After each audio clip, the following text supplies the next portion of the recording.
So I'm starting the process of doing some shiplap for a customer. And I'm going to be installing this on her wall. And this is just a sample of what I'm going to be doing with the stain and glaze.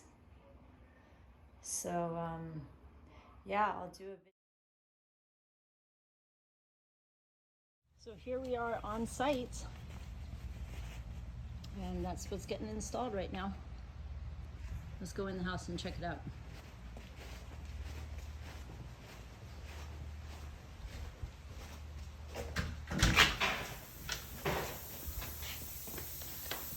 Linesman.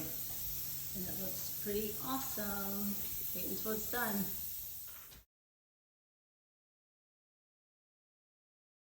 So it's done all the way down to the floor. This is shiplap on my customer's house as an accent wall.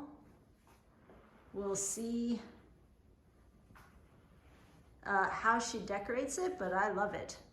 It just looks amazing coming in from the front door.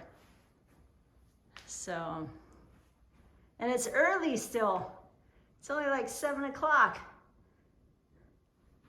Who's got more work? Because I got more energy.